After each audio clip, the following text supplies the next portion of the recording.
The year was 1914. World War I began with Austria declaring war on Serbia, Germany on Russia and France, and Britain on Germany. Woodrow Wilson was president.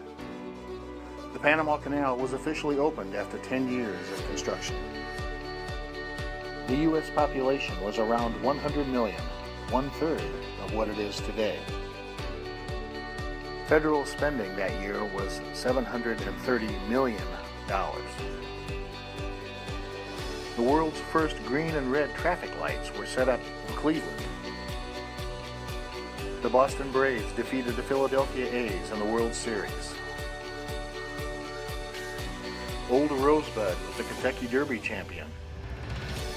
Army was the NCAA football champion. And in Peoria, Illinois, Chris Hoerr decided to expand his fledgling block manufacturing business and sent his son Philip Jacob Hoerr, age 18, to head up a new block plant operation called Ideal Block Company. The building was located on the riverfront on the site where the East Peoria Steak and Shake restaurant now stands. The company supplied blocks and precast concrete products to homes and businesses around the Peoria area.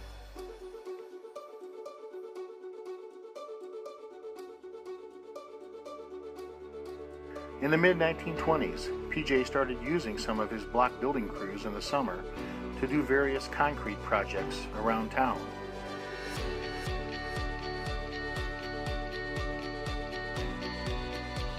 Around 1932, the block company building burned down, and PJ decided to continue on doing just concrete work rather than rebuild.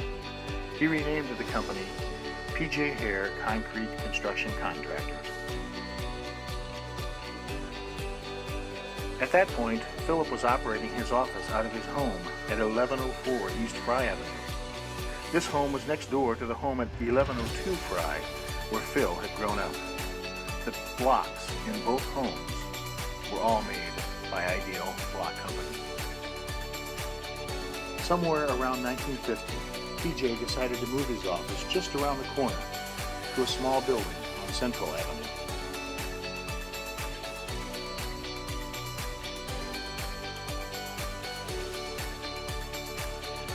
In 1957, the company incorporated, and PJ's son Max and son-in-law Wade Fair, who had both worked in the business for several years, began buying into the company.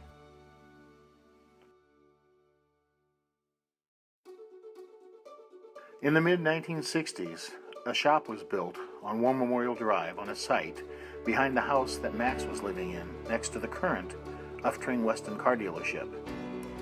The dealership was a trailer court at the time. In the 1960s, the company began to expand into commercial building, heavy and highway, and utility construction.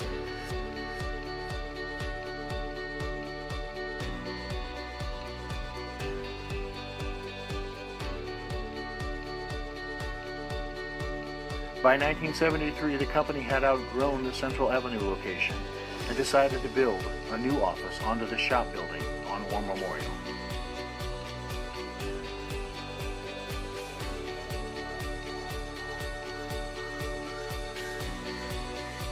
In the late 70s and early 80s, the third generation of PJ Hoerr leadership began to work within the business.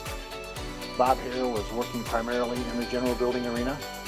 Max Hoerr Jr. became involved in the company's utility division, and Mike Fair with the heavy and highway operations. Steve Hoerr was actively involved in the company's field operations.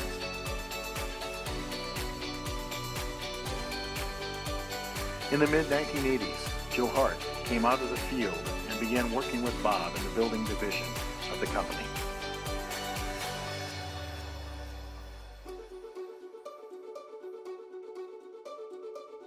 In the early 1990s, PJ Hoerr began to expand heavily into various areas of the commercial construction marketplace.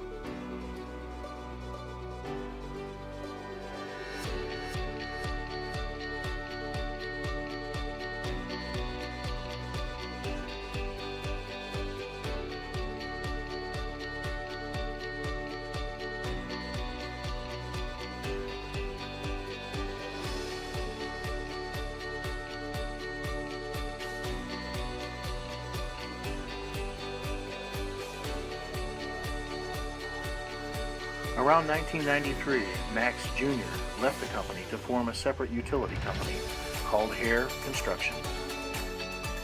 In 1995, Bob Hoerr was named company president. Also in 1995, P.J. Hoerr began permanent operations in Bloomington Normal to take advantage of the expanding opportunities there. In 1999, a permanent office was built at 117 Merle Lane in Normal. In 2000, the company, having outgrown the War Memorial location, moved into their current location at 107 Commerce Place.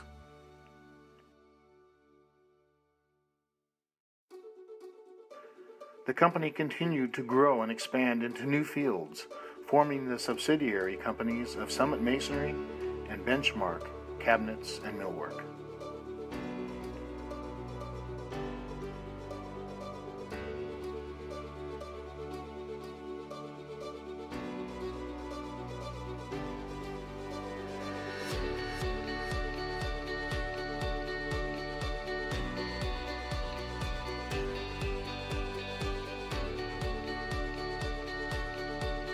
In 2006, Mike Fair departed to form a new company called Illinois Civil Contractors. Throughout its 100-year history, it has been the people of P.J. Hoerr exercising their talents, dedication, and integrity on a daily basis, year in and year out, who have been the cornerstone of our continued success and longevity.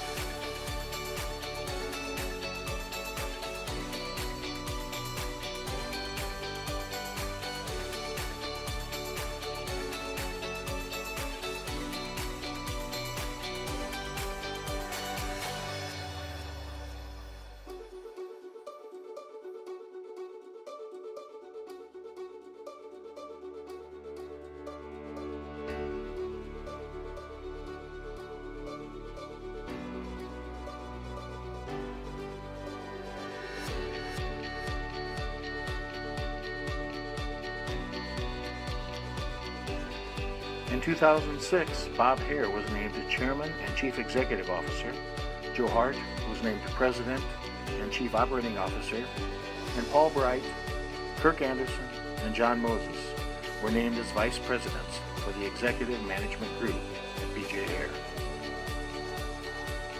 This management group remains in charge of the company today.